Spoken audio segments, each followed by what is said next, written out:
hindi kayang gawin. Merong isang bagay na hindi kayang gawin ng kahit sino mang tao. At ano po ba yung bagay na yon? The ability to save his own soul. Man cannot save themselves sa kanilang abilidad, sa kanilang karunungan. Hindi natin kayang iligtas ang ating kaluluwa. Hindi natin alam ang daan patungo sa heaven. Kahit anong yaman, kahit anong talino ng isang tao. Bakit po? Sapagkat si Jesus lamang ang daan patungo sa Ama, patungo sa heaven. Only Jesus can do that.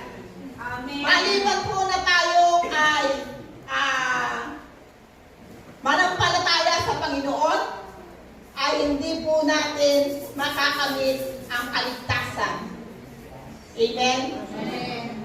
That's why God gave His only Son.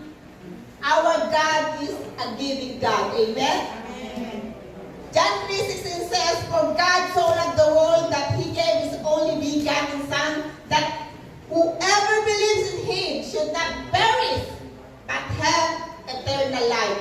Ganyan po yung pag-ibig ng Diyos sa atin. Ganyan tayo minahal ng Diyos na ibinigay niya ang kaisa-isa niyang anak na pinakamamahal. Amen? Upang tayo ay maligtas. Magkaroon ng kaligtasan ang ating mga soul.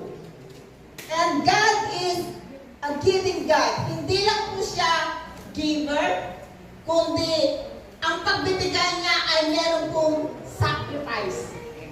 Amen? He sacrificed His Son to pay our sins on the cross.